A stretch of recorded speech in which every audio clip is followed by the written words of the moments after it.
Good morning. Oh, I can't hear you. I don't know why. I don't think anybody can hear you right now for some reason. Dominic, I can't hear you. I can't hear you, bud. I can't hear you. I got no audio. I got no sound. And I don't think Clubhouse has any sound either. I don't think Clubhouse can hear you. Hang on once. Yeah, I don't think Clubhouse can hear you either, bud. Got nothing. Nada. Negative. Yeah, I don't. Do you see me flashing, right? Go on, Tom. There you are. See, I can't hear you there either.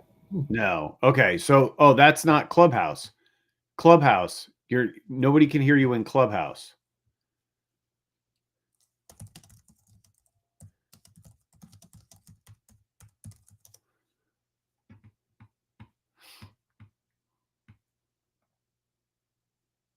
All right. We're just trying to figure this out, Dom. I wonder if your headphones. I wonder if your headphones again. Well, you're muted now. Well, it's so weird. So now you can hear me, but not with my mic on. So let's go here. Right? Yeah, You can hear me now. not with your headphones. For some reason, your headphones are messing up. Do you have another? My greatest headphones are finally bad after all this time. Do you have another pair of those? I hear you. Can you hear me? Yeah, I can hear you. Now your headphones are working. Yeah, we're good. Okay, a new room. Yeah, see. Okay, That's 2 weeks in a row, dude. We gotta replace those headphones or something. And now you kicked yourself off stage. Now you're muted again. Here we go. Let's try this one more time. This guy's in the room. Jimmy says it is deja vu. All right, I'm buying a new mic. I'm gonna buy a mic that plugs into my phone today. What am I grateful for? I want a mic. What am I grateful for? That's something I would be grateful for sure. If I get a new mic, what should it sit to the side here? What should it look like? We'll how about this? We'll stay on for a minute after we finish the show today, and I will strategize with you, and we'll pick out a mic, and we'll get it ordered for you. All right. Make me a moderator, man. Make me a moderator. We gotta get Jimmy up here. Okay, I'm sorry. We gotta get Jimmy up here. We're talking. I didn't know I had to make you a moderator. You kicked yourself off stage somehow. I don't even know how you did that. I can't explain it, man. Not the smartest guys in the room, Jimmy. We are clearly not. We're talking gratitude. We're talking Thanksgiving. I'm gonna put a title on the top of here. So, Tom, tell us what you're thankful for. Something. We can have 1,000 things for. Jimmy says my Radio Shack mic from 1982. You know what the problem is? I should go back to those headphones I had that you hated. Those ones that were like this big. What, the ones you stole from Delta, or? Yeah. I should go back to those. If those had a mic on them, I would use those, and we'd have twice as many viewers. Everybody would love it, and they would never fail. Well, first of all, those don't have a microphone built into them. I'm saying that's the problem with them.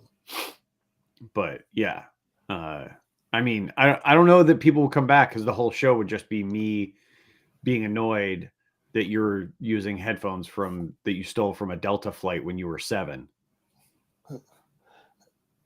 All right, look here. I'm putting a title on the show: Gratitude, okay. Thanksgiving, and Leftovers. I'm not sure we're off to a good start with the gratitude. So far, we're just giving each other grief. All right. Refocus. Okay. All right. Let's bring it back. So yeah, I mean, look, Thanksgiving is, I like Thanksgiving because I like the food. I like the family. I like the sense of community around it. I really appreciate it as a holiday. I think it's, I think it's kind of, sometimes, I don't know, not taken for granted is maybe the wrong word, but I think, sort of overlooked as a holiday because it doesn't have sort of religious significance. But I think it is one of those few holidays that is very much uniquely American or North American anyway. The Canadians also celebrate a Thanksgiving of sorts in October, but it is definitely a holiday that is very American.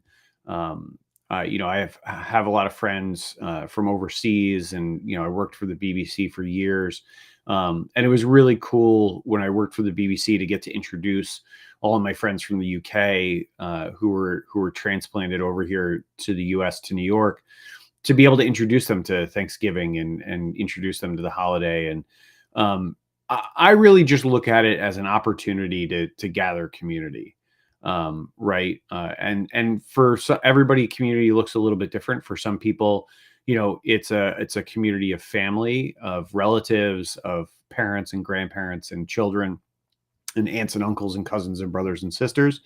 And for some people, it's a community of friends. I think Friendsgiving has become a very sort of popular iteration of Thanksgiving that a lot of folks do either the weekend after or the weekend before. We'll have a big gathering of friends to share a meal together. I just think, the more excuses we have to bring community together, to share, to break bread, to share stories, and to enjoy each other's company, the better off we are, right? So I like Thanksgiving for that, and I'm grateful for the opportunity it gives us to do exactly that, to reinforce the bonds that we have with the community around us, whether that's family or friends or a little bit of both. What do you think? I think that's well said, Tom. My friend John Gardina was mentioning yesterday that the thing about, he thinks Thanksgiving is an underrated holiday, as you were describing, and he was also saying it's special because at the end of the day, there's no bag of presents you take home. There's no catch. It's family and love and gratitude without the going somewhere and taking out a bag of your favorite, something you asked for on your list. You just spend time with your family and friends. So gratitude, Thanksgiving, and leftovers. We were off to a stellar start here with some mic issues and things like that. So Lois, go on, Tom. Well, you can go to Lois. I was just going to say, we talked very briefly about what our plans were before we got on the air. You asked me what I was doing for Thanksgiving, and I'll just to catch everybody up. We're going to go down to my parents' house. My parents live, relatively close to Becky and I, so we're going to go down there with Isla and hang out with my parents, and my sister and brother-in-law are in town, so we're going to all hang out together, the 7 of us, and have Thanksgiving together. We're actually going to spend the next couple of days, portions of the next couple of days all together. So that's good. But I didn't get a chance to ask you before we had to hop on and figure out your mic issues. I didn't have a chance to ask you what your plans are. What are you doing? Are you hosting? Are you traveling? What's the schedule? I know you gave away a whole bunch of turkeys in the last few days, right? That was yesterday, was the big turkey drop. Yeah, it was Saturday. Me and my friend Jimmy host a big turkey drive, and the whole community comes out, and about 300. Jimmy, I'm working on the final count. I don't remember if we bought 260 at first or 270, and then we bought an extra 20, and then we bought 6, and a couple of people donated. So it's either 288 or 298 that went out. But then some go to smaller organizations who cook for veterans. Some go to an elderly lady who goes around cooking for people that can't make meals, and she will host them anywhere she can. She tells me that with the turkeys, she can usually get 4 meals per pound. And when she has more sides, she can get 5 meals per pound. And she'll say, "Oh, honey, oh, honey." Jimmy says originally it was 272. Then we bought another 272. Then we bought another 20. And then I had bought 6 and we donated. And then there was 3 donated. So what's that put us? Work those numbers. Almost 300 turkeys. No, 301. It would have been Because the 272 plus 20 is 292 plus 6 is 298 plus 3 is 301.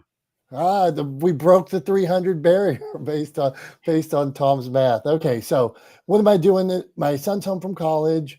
We're going to my mother-in-law's. So I'm grateful for a lot of things. I'm grateful for family. I wanted to talk today, besides for being grateful, I'm going to throw a wrench in. I want to tell you things I don't like. I don't like mashed potatoes. I hate the flavor of mashed potatoes. I can't stand the texture of mashed potatoes. Hate them from the time I was a little kid when my parents made me eat them.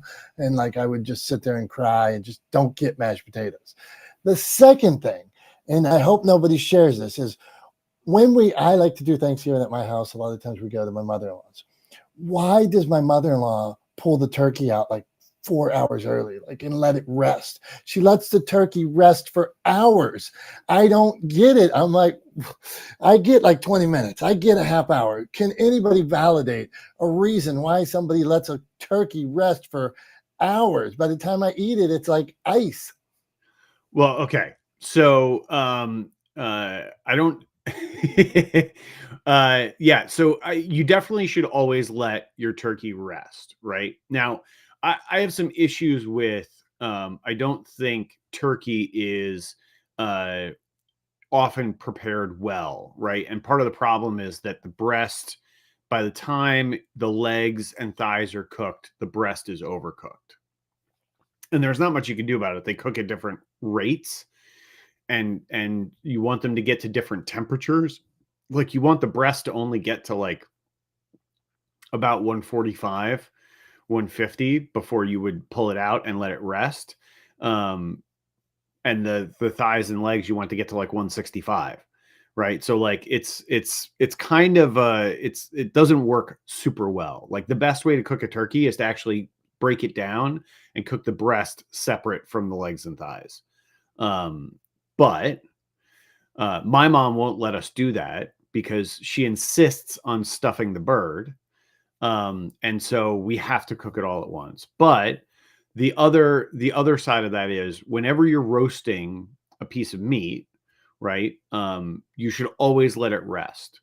What happens is when you cook a piece of meat, um, what you want to do is give that meat an opportunity to rest for the temperature to equalize kind of through the meat, right? For the outside to cool off a little bit, for the inside to continue to warm up a little bit, and that'll allow the sort of the juice in the meat to stay juicier, right? People say like, oh, the juices redistribute. That's not really what happens. Is when you cut into a piece of meat immediately, like off of the fire, whether it's out of a frying pan or out of the oven, whatever, the juices tend to just run out of the meat, right? So the juices don't redistribute. It's just that the meat will hold on to and remain juicier if you give it a little bit of time to rest, rather than cutting into it right away. Typically, I would recommend for a turkey, like you rest it for an hour at least, right? Now, resting it doesn't mean putting it outside and letting it get cold.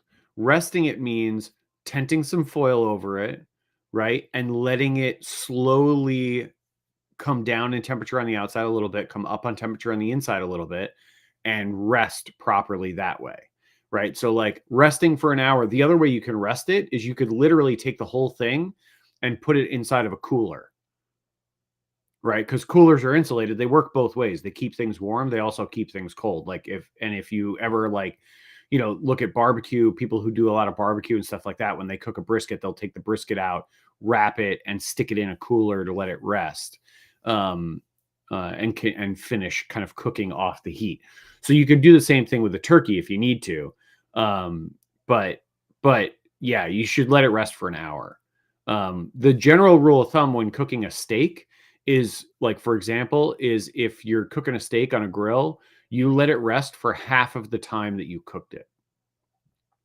So like if you cook the steak for 15 minutes, you let it rest for at least 7 minutes, right?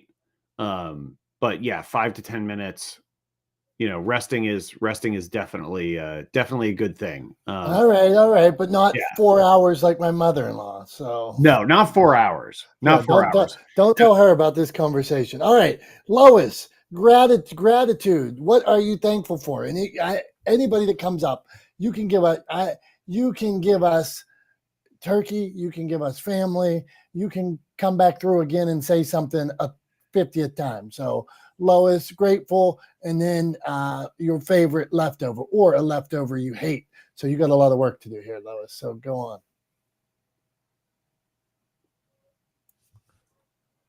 Let's see, Lois. No, going once, going she, twice. She loves all leftovers.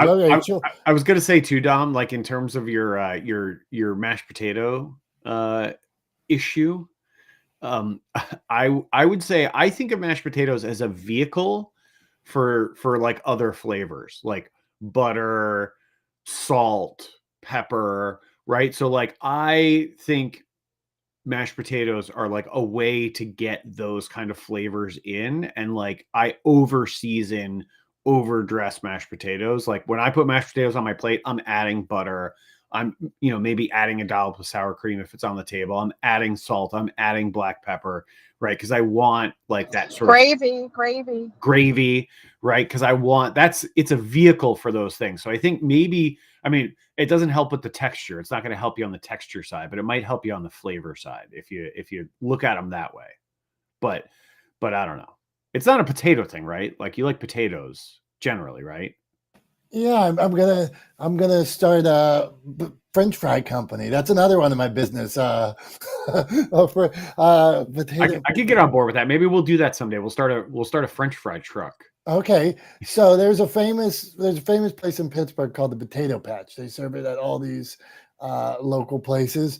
So my idea, there's a famous quarterback in the area that played in the NFL. His name's Charlie Batch. So I want to start a place called Potato Batch, and I just got to tell him this idea. Okay, all right, Julie Loken, gratitude, Thanksgiving, leftovers you hate. So something you're thankful for, a leftover you love or hate, or something. Go on. What do you got? Well, that sounds like a trademark infringement, first of all. The potato batch, but that's a guy's name. So yeah, but it's a little too close if they have that trademarked. But okay, first of all, I'm highly worried about you that you don't like mashed potatoes. Do you like cottage cheese? I can eat cottage cheese, but I will tell you something. Weird. To Tom's point, a mashed potato in a pierogi, I don't mind because it's got the onions, it's got the dough, and but just a mashed potato on a spoon, ugh. Wow. I hate it. Okay, Julie, what are you thankful for? Go on. Well, I'm thankful for the chaos in my life. We're all headed up north to the Upper Peninsula of Wisconsin. I have 7 people, 2 dogs. We're taking 2 vehicles right now because we just don't fit in one car anymore with all these boys and plus a girlfriend and the dogs. So I'm thankful that it's just me and my one son in a packed car, and then everybody else is driving together in another car. So it's quiet and I can talk. And anybody like a good cranberry? Like I think the cranberry sauce, like not the canned jellied, but a good homemade cranberry sauce is just the perfect accompaniment to all the food on the table. That's all I'm gonna say. I'm getting hungry. And get your food catered. We're catering Thanksgiving tomorrow, so it's so easy. So, all right, Dom, you gave me an idea. Julie, to your point with the cranberry sauce, I'm with you. I actually have cranberry sauce on the stove, gently bubbling away right now. Yeah, do you put orange? Because I don't really like orange in my cranberry. No, I put I use orange in it. Orange, cinnamon, just a tiny bit of clove, honey. There'll be a little bit of nutmeg, some salt. I might throw in some black pepper. We'll see. But yeah, it's pretty solid. It's good. Wait, I have to ask Tom one question before he starts to talk about before my mouth starts like salivating. Isn't it so much more fun the holidays with a baby, like Christmas and Thanksgiving? It seems like it's going to be so much fun with like little babies and kids. Just want to say that, throw that out there. I mean, yeah. Okay, we'll see. I don't know yet. Maybe not.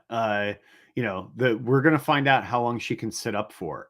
So we'll see how that goes. But the other thing too, Dom, is you gave me an idea. Actually, you mentioned the mashed potatoes, like the potatoes in a pierogi. You don't mind because then like the pierogi's cooked, like sauteed in butter with onions, right? And that made me think of Becky's making something that her grandmother used to make, which is they just call cheesy onions, but it's basically like a baked onion dish that's just like butter, cheese, and onions, like just baked. So it's sort of like stewed onions in like cheese. It's really good. But I was thinking, like when you said that, I was like, ooh, I'm gonna put that on top of my mashed potatoes tomorrow. That is going to be what my mashed potatoes are a vehicle for. Is my mashed potatoes are going to be a vehicle for the cheesy onions. So that's thank you for that inspiration. I try, man. Inspiration, positivity, and smiles. That's what we got here. That's what you do 24/7, right? Yeah, 24/7. You know, it's like you and lead with value, right? All right, gratitude, Jason. What is the best side and something you're thankful for? Go on. It could be anything. And then you can go back around. So don't think you got it. Don't think we're going to hold you to one thing. So what do you got, my friend? Best side? Or worst side. I like negativity too. I like negativity when it comes from other it's people. easy to be negative for me, so I'd rather not. Because Good. Well, look at this. I like this attitude, Jason. Hey, by the way, anybody that follow Jason, and you should follow him. Anybody else, if you want to put your links in the side. Jason's new TikToks and videos have elevated to a whole nother level in the last like 2 months. Like they're really on message, cool. They got a cool vibe to them. It's all good, Jason. So go on. yeah, my messages, just real quick. I mean, I'll get to Thanksgiving and gratitude in just a second. My messages are very, very simple. I took some of the advice from various different rooms and the people that we collaborate with, learn from, anywhere from John, you guys, Julie, pretty much everybody, and just like saying, okay, what is my message? How do I serve?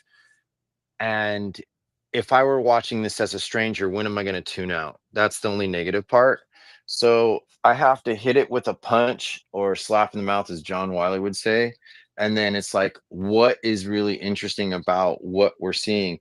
And this is also going towards gratitude, if you really think about it, because when I'm grateful and I'm really interested in something, I learn or I like something to eat, the facial expression, that's great, is the thing, everything that I'm after, like when I'm cooking.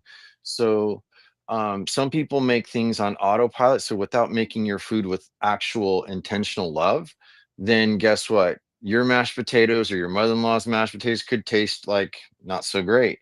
So as far as sides are concerned, I like roasting vegetables in real butter, unpasteurized butter, and no salt, no canola oil. So usually I have to get this from a farmer. But I like sauteing roasted vegetables in a light layer of butter. And instead of mashed potatoes, I boil potatoes, cut them up, and again add a little bit of rosemary and a pinch of salt, and cut up those potatoes into squares or whatever, and toss them in a saute pan. It's easier to consume than just mashed, because when you're eating mashed, that's just adding the sugar so fast and your gut fills up with all this moisture. But if you help break it down with a little bit of butter, and it's the fats, it actually is, it tastes better, it feels better, you don't feel like you weigh like a ton, and you can take it in moderation. So my gratefulness is that I am alive, I have a family, I have a place to go, a place to be, and that's pretty much it. We receive it, man. Thank you. Yeah. All right. So let's keep this gratitude. Guys are making me hungry, man. Yeah, Julie. Okay, she's getting hungry. Well, it's 8:56 in the morning where Julie is. Julie, did you eat anything yet today? I did. I had a bagel on the fly, and yeah, that's okay, it. so maybe that's why you're hungry. Okay, that's a gratitude. Thanksgiving leftovers. Go on, Tom. I was just gonna say, your buddy Jim is talking some smack in the chat there, saying that you eat steak well done, and so you're not a good judge. Well, number one to Jimmy. Okay, so let me. You know how people like throw what do they call that? Like, I've been a fan this long and I did this. Well, number one, I used to work at Fridays and they taught me how to cook steaks and all that stuff. I was a restaurateur for 3 years of my life, and I've been cooking for 30 years. So he likes what he likes. I like what I like. I don't like back to things I hate besides these mashed potatoes. I hate seeing blood on my plate. When I take stuff off the grill and there's blood on a plate, oh God, it ruins everything it touches. I hate it, which makes me, when people cook stuffing in the bird, Tom, sometimes the stuffing in the bird gets blood on it. It's so gross. Do you have your burgers well done too? Yeah, Julie, of Very course. alarming. Yeah, you know that's not blood, right? It's gross. It's not Whatever. blood. What is it? I mean, it's red. It's red, called, and it came out of the meat. heme. It's called heme, and it's literally the hemoglobin. It's the oxygen. It's the molecule that holds on to oxygen in blood, right? Being carried in other fluids out of the muscle, right? But it's not blood. That's just as disgusting. I mean, like you have to explain it like that, and like what do they call that? Like, use legal ease to prove to me that it's not blood, although it's red and gross on my plate. The customers, here's what we used to say when I was in the restaurant business: the customer's perception is our reality. So if you got something gross or they don't like it, it's weird. Yeah. So it's actually, okay, so here it is. I just looked it up to make sure I'm right. And what it is mostly is a combination of water and myoglobin. And myoglobin is the protein that gives red meat its color. So it's not blood. It's protein. Okay. So I don't like gross myoglobin. But it looks like blood, right? Yeah, and at what point? But it doesn't, though. Like, if you've ever cut yourself, it doesn't look like blood. And it comes out of chicken and stuff too. I mean, turkeys have it. So, yeah, they all have myoglobin. Yeah, it's gross, man. Well, to Dom, it looks like blood. If you see weird red stuff on your plate coming out of your turkey, but it's not. Well, all right. So there shouldn't be red stuff coming out of your turkey. There is, right? Though. When it's fully cooked, there might be a little bit of staining from the myoglobin, right? But it shouldn't be. The juices should essentially run clear when it's fully I'm worried about how Dom's mother-in-law cooks a turkey, to be honest. Right. 4 hours of resting. Yeah, well, also, I'm worried that Dom's been eating turkey medium rare or something when there's man. Well, maybe there, not at my own house. Oh no, you overcook the hell out of it at your house. I'll smoke it for 2 days sometimes. One time I fried a turkey in my shed. I lived at a different house and I had this little shed behind it, and it was our first year frying a turkey. So we put it in the shed, and like the grease went all over. So for like 5 years there was grease like all over like the back where the shed was and the decking around it. So, but it was a good turkey. Yeah, I mean, deep fried turkey is delicious. Yeah, deep fried turkey is delicious. All right, so let's go on. So I'm thankful for something I'm thankful for. I'm going to go is I'm thankful for my mom and my dad.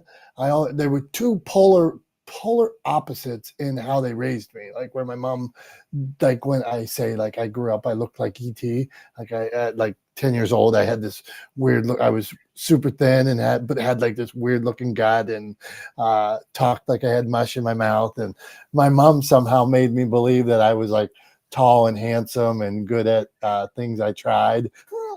Like whether it was like the breakdancing competition, she'd like, I knew like one move and she'd sign me up to be like at the mall in a breakdancing competition and like tell me how good I was. And then my dad, on the other hand, like rolled with an iron fist and like taught me how to twist arms behind people's back, taught me how to fight, taught me how to go to work at like 11 years old, and put me with all the grown men on a crew at like 11 and 12 years old. So I'm thankful for both of them, that they like raised me in completely different ways, but made me the strange bird I am today. Jimmy just said he sent me a text and said I'm strange. So yeah, man. So when we go off the rails, you get to know the true story. So go on, Tom. I love the description that you just gave of yourself when you were a kid. The skinny with a strange gut, I think is what you said. Did you ever dress up as ET for Halloween? Yeah, and my grandma made the costume, and she was like a master sewer. So it was like this soft fabric and looked like the most elaborate ET costume there was. And she also made me a bulldog one year. So go on. Can I make a request then? Yeah, yes. Can that be your show and tell one of these days? That a picture of that, I have to have it somewhere. You gotta, right? Like a picture of you in that ET costume. I gotta. And I mean, I'm telling you, the head was like oversized, and it was like that soft. I don't know what that is, like some kind of velvet or something like that. So yeah, absolutely. Yeah, if you can find it, I would love for that to be the your show and tell one of these weeks.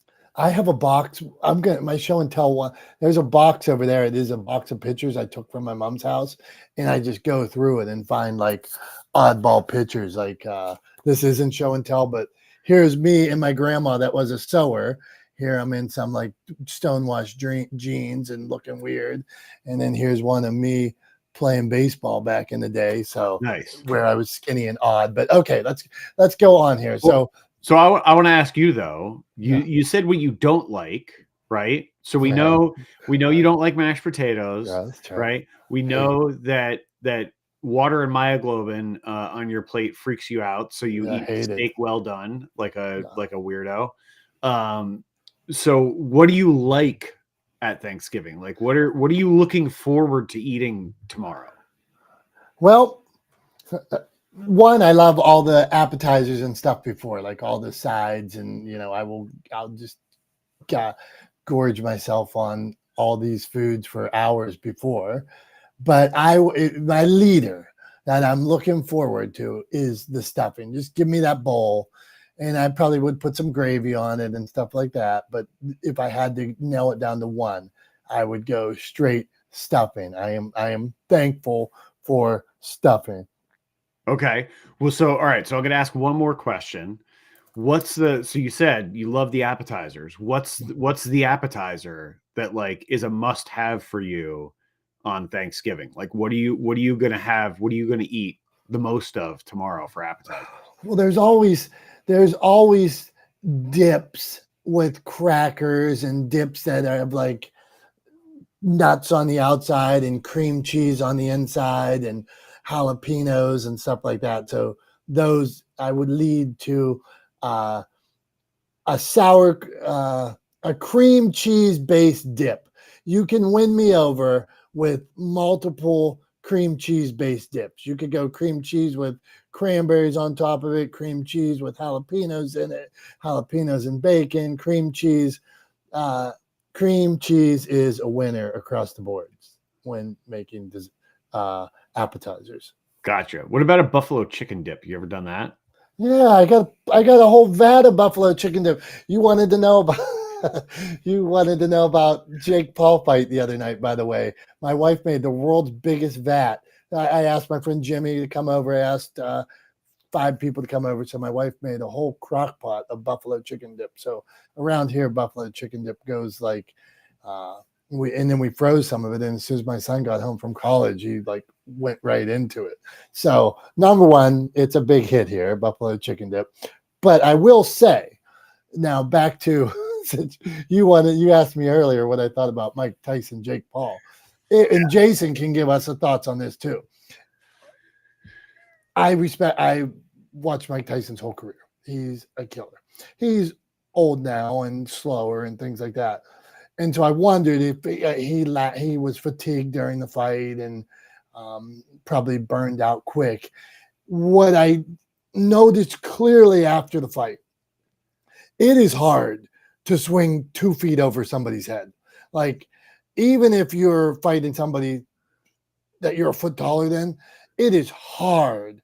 I don't know that you could, Jason, you can verify this because Jason's in the martial arts. It's hard to swing over somebody's head that. So as I look back at it, even though Mike Tyson was slow, even though he could barely move, there were times that Jake Paul was wide open, that it would be hard that a fighter that fought 5 years, 10 years, 20 years wasn't able to punch somebody when they were that wide open. And Mike Tyson actually like pulled his hands down. So it was the first time that I followed Jake Paul's fights. This was the first time that I really thought, wow, this is completely fixed. And that's what I came away going. Like, it not only was that this first time, like, wow, this was made up. So Yeah. yeah, that's I'm 100% with you. I mean, I think, I think here's the thing is, like, 6 months before that fight, Mike Tyson was walking with a cane, right? Like, his knees are messed up. Like, his legs are, his legs are the legs of a 60-year-old man, right? Like, who's been through the ringer, right? Who's like put his body through a lot of abuse over the years, right? And his legs show it. So, I think if it was just a, like, not moving your feet, just a punching match, I think he would have put Jake Paul on his ass, right? Like, I think there's no question, just punching power and skill. Like, I think Mike Tyson, has him, right? The fact is, he can't move anymore, right? He can't move as well as he needs to. He never was like a super, from my understanding, right? Like, he never was like a fighter that was known for his footwork, right? He was able to take a punch, but then he was also able to dole out just ridiculous power, right? So yeah, I 100% agree. I think the fight was all about spectacle, right? It was all show, no substance. I don't think that they ever had the intention of actually trying to knock each other out. I think the plan was all along to have the fight go the full 8 rounds, right? Like, or as far into it as they could. They didn't want to have one of them knock the other one out. That was never the intention. They probably specifically discussed that in advance. It wouldn't surprise me at all if they talked about it and they said, no one's going to knock anybody out. We're going to put on a show. That's what this is. And if you watched the whole card, right, like, which I know you did, I watched most of it. If you watch the whole card, there was only one fight that was actually a good fight, and it was the women, right? All of the other fights were meh at best, right? The title fight was terrible. And I think it was all about trying to draw spectacle. I mean, look at who Jake Paul is, right? Like, who is Jake Paul? Jake Paul is somebody who has done very well for himself getting attention on the internet, right? On, first on Vine, then on YouTube, right? And then now with boxing promotions and with Netflix. But everything has always been about getting eyes on what he's doing, about getting attention, right? So this is what happens when you take this sort of like the influencer culture and you expand it out beyond sort of YouTube or social media, and you get into other forms of media and boxing and Netflix, etc. But one of the interesting things I saw is at the end of the fight, after the fight, one of the first things that Jake Paul did, and Logan Paul was right there with him, his brother, is they talked about how many people were watching, right? How many people were watching the fight? We like, how does he know? Why is he just had what was supposed to be the fight of his life, and yet somebody's whispering in his ear that like that the Netflix servers went down, they crashed because there were too many people streaming, and so like he knows to mention that in the ring, standing next to Mike Tyson after the fight. Like, come on, right? You're giving up the ghost, right? You're kind of saying the quiet part out loud. You're telling everybody, you're telegraphing that it was all about spectacle and was never really about the fight.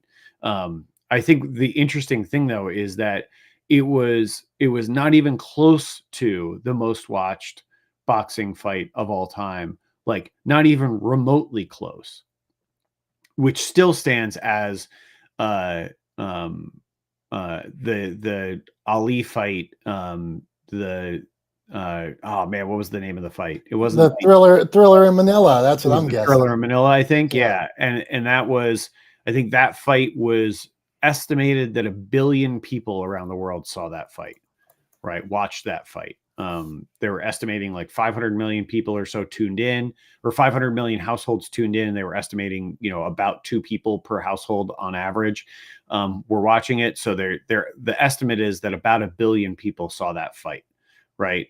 And I think the estimate was for the Jake Paul Mike Tyson fight, it was like 100 and something million worldwide. So I mean, not even close, like not even remotely close, like barely making a dent.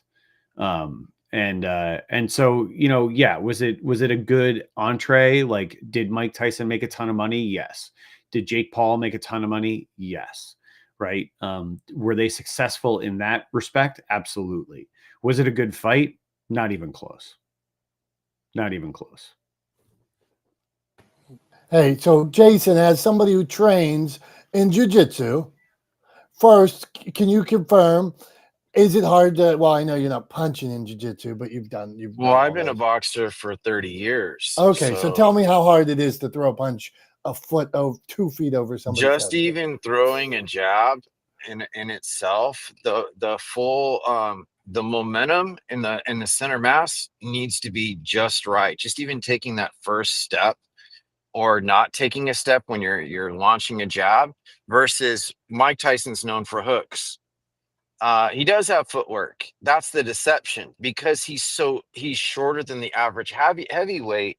You're not going to pay. You're not going to. Your center eye focus is not going to look at his footwork.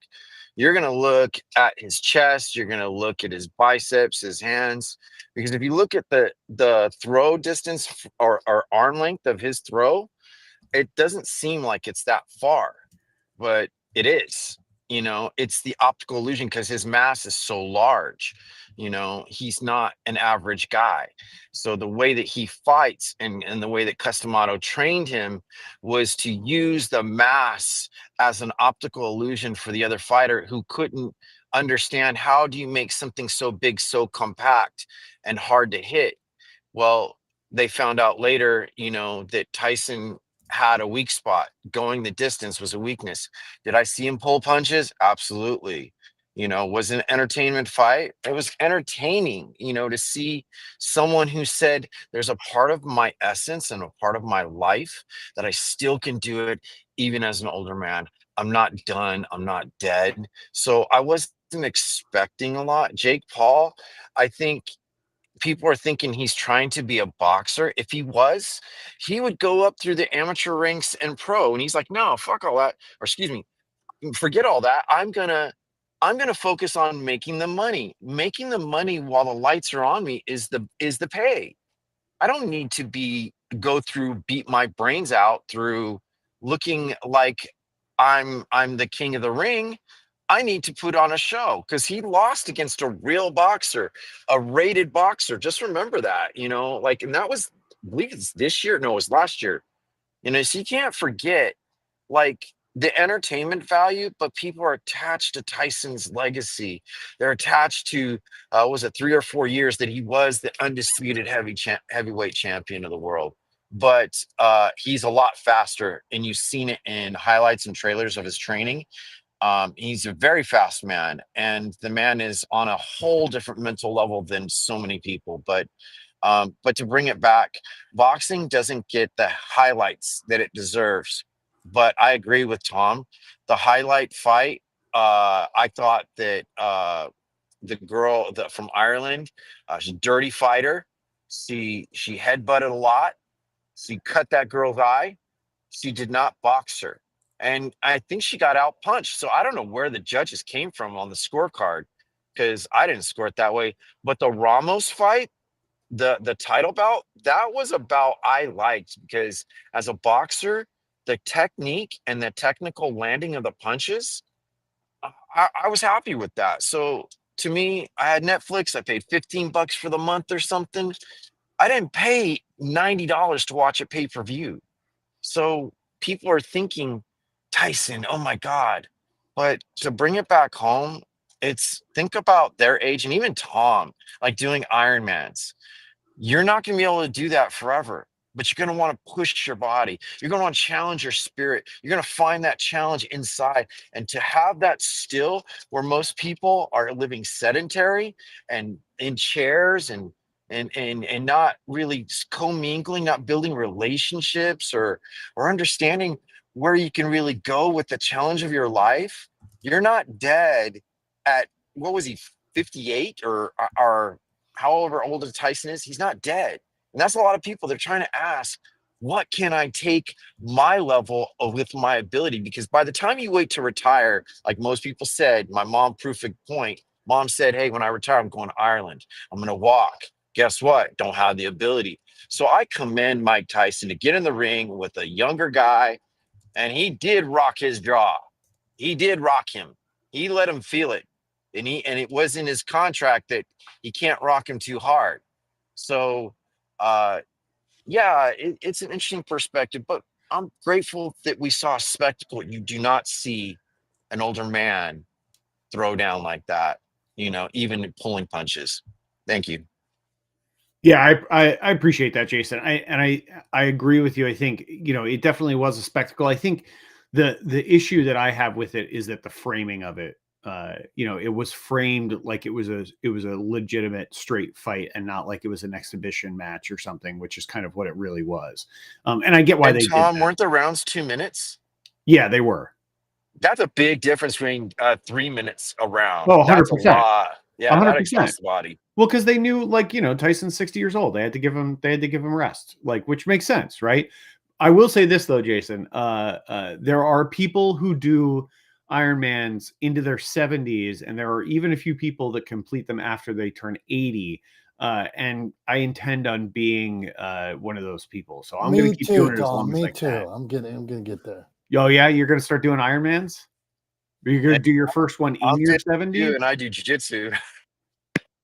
That's right. Yes, hey, I just got That all is my very hernias. hard. That's right, brother. I see those people getting hurt that do that. Okay, let's go on. Gratitude, Thanksgiving, and leftovers. Tom, okay, anybody want to come up, talk about what they're grateful for? Go on. We got show and tell too. Don't breeze by. We're actually past time, but or past when we. Hey guys, I got a quick question. What grateful moments did you have in 2024 to this point in this show that is most memorable for you? What has been the most grateful moments that you can think of that was memorable for you? Oh man, in this show, wow, that's that's a good. I mean, we do it an hour a week every week.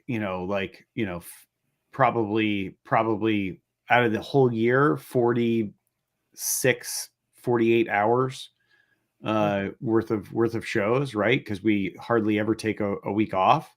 God, it's really hard to pick. I'll go. I'll lead on this, and you can think. I'll give you time here, Tom, to think about it. So one of the things I'm thankful for is Tom shows up every week. Tom shows up prepared every week. He sets the live stream up and everything like that. So I'm appreciative of that. But when I partner with anybody, I just want people to show up. I just need consistency. I want them to care. I want them to add value. Like Tom says, lead with value. Every time he shows up, he leads with value. I know he's consistent. I can count on him. And so that's first. The second thing, Jason, over this course of the year, some of you might remember during the pandemic, we would do like 2.5 hour marathons. We would do it would just go. And then we'd it was different, right? The whole world was different back then. People were more in one place so we decided that we would go to about an hour and really create a structure so that I didn't just ramble on about nonsense or that we didn't let somebody hijack the show promoting their brand or whatever they were talking about. So Tom, I'll lead with that. So go on. Yeah, I think, I got to say, if I'm going to pick like one thing that I'm most grateful for, with not the smartest guys in the room for this year, I'm with you on like creating the format, right? And how successfully we've been able to implement that, right? Because you're 100% right. It felt a little aimless at times. It was always fun, right? But there were definitely times where we went for like 2 hours plus, where it was just kind of like, what are we doing? Like we gotta rein this in a little bit, right? And actually, it was in 2023, I think, when we renamed it. I think, wasn't it? Or was it at the beginning of this year when we renamed it Not the Smartest Guys in the Room? Was that 20? It was 2023, wasn't it? It's been a while, but yeah, go on. But I appreciate that too, that we got rid of the word salad, the SEO driven word salad, like, oh, keywords, and it was just like a word salad of keywords, rather than something that meant something, right? But yeah, I think that, and then the format that we went to, and we literally wrote a show clock, right? So like there is timing like structured out, what time we're supposed to do what, when we're supposed to wrap things up, like to try to keep it to an hour so that it feels a little bit more motivated, and a little bit more organized rather than just sort of aimless. And one of the other things too is, like I've mentioned on here before, we always pretty much every week we go back and forth, either via email or via text, to figure out what we're going to talk about. So yeah, so I'm definitely grateful for those things, this year. And obviously, for getting to do this, with you, right? I mean, we've known each other for 4 years now, surprisingly, which is like, because we met during the pandemic, like virtually, right? But we've known each other for like 4 years now, and getting to be friends over the last 4 years, and doing this every week, and having fun with each other doing it, and working on other things together outside of this. Like, it's been a good ride, and I appreciate it, and I think it's going to continue, right, to be a good ride. So I appreciate that for sure. You know what, Tom? You know what? You guys have moved the needle every year since I've been a part of Not the Smartest Guys family. And here's my present to you. Hook every social media in Not the Smartest Guys.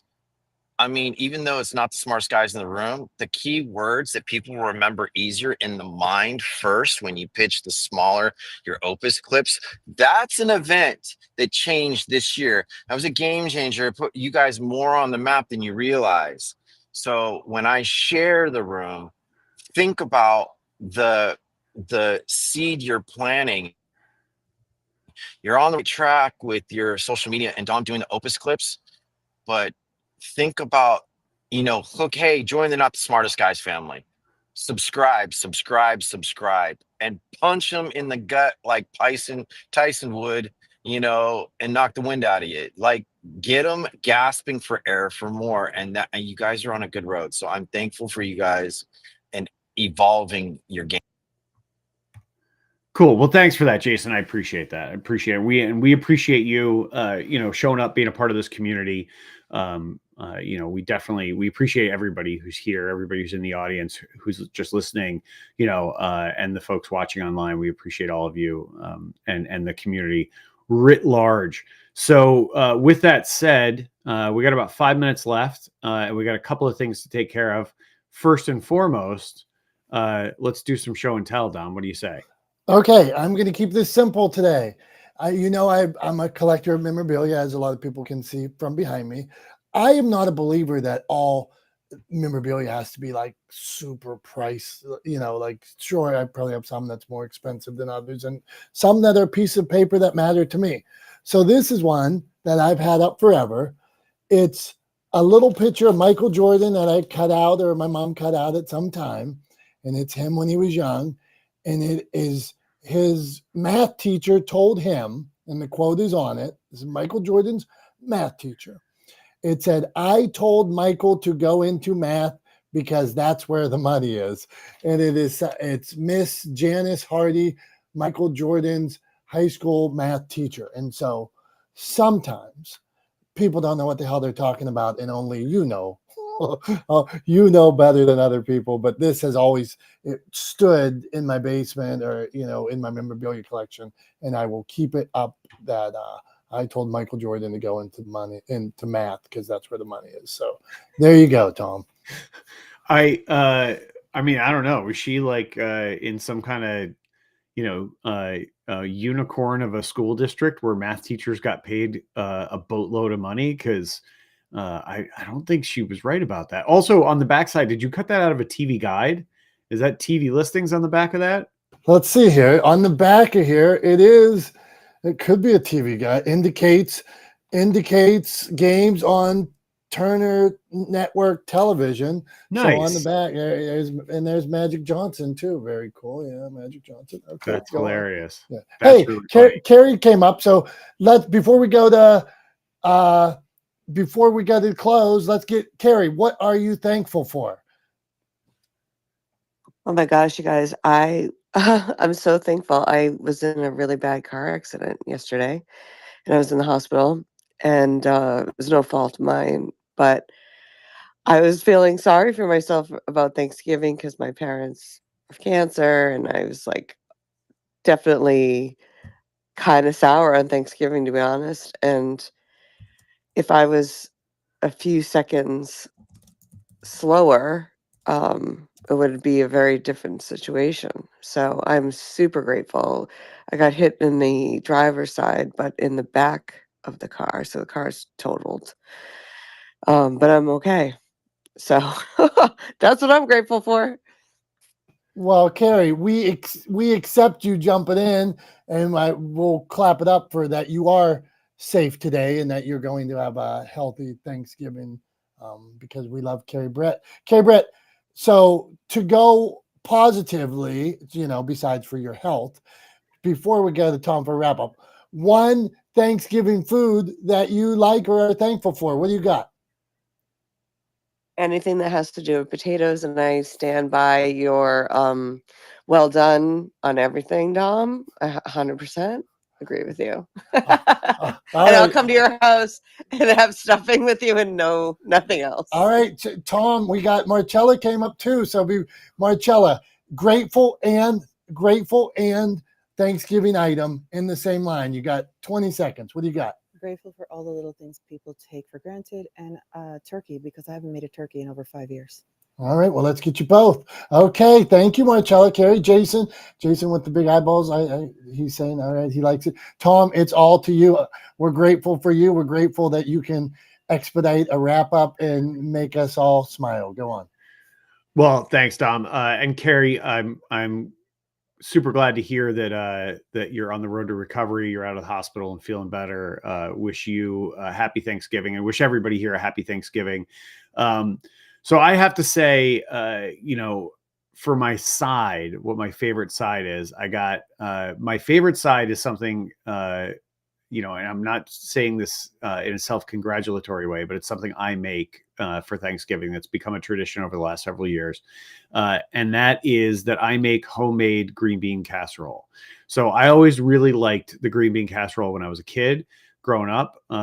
And so I make homemade green bean casserole. I take fresh green beans, I cook them, I make a mushroom cream sauce from scratch, and then use that as the base for the casserole. The only thing I don't make are the fried onions, because there is no chance that I can make better fried onions than the French's fried onions out of the can. So those I use straight out of the can, but otherwise I make it all from scratch. And it is absolutely delicious. It's one of my favorite things from Thanksgiving. The other, just a little insider tip I wanted to share with you is if you're stuffing,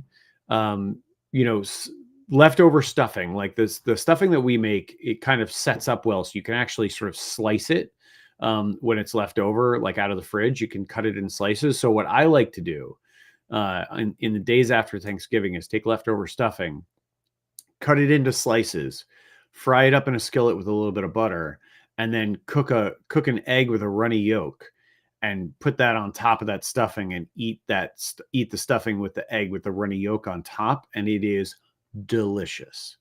So good. So just a little insight. If your stuffing will hold up to that kind of treatment, I highly recommend frying up some stuffing and some butter and putting a runny egg over the top of it. It is real good. So there's that. Now, what am I grateful for? Well, I have so many things to be grateful for. I'm an incredibly fortunate person. And so I don't even know, the list would take forever and there's no way we'd be out of here within the next minute or so, which is my aim. So I will just keep it at this.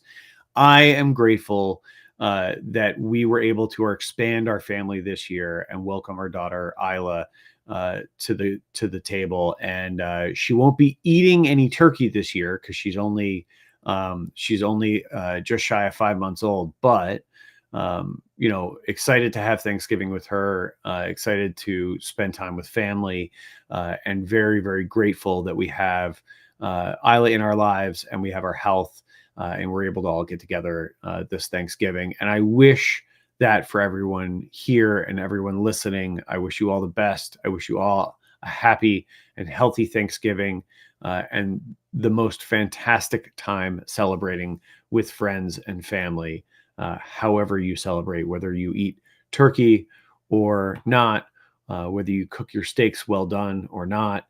I wish you all the best. And I will see everybody along with Dom next week here in Not the Smartest Guys in the Room, welcoming in December. Hard to believe we're going to be in December next week, but it's true. It's a true story. The year has flown by. So thank you all for being a part of this community. Thank you all for being with us every week. I am grateful for all of you, and we will see you next Wednesday at 9:30 a.m. Eastern time right here in Not the Smartest Guys in the Room. Until then, have a happy Thanksgiving. Enjoy the weekend and your time with family and friends, and we will see you soon. Love you guys. Bye-bye.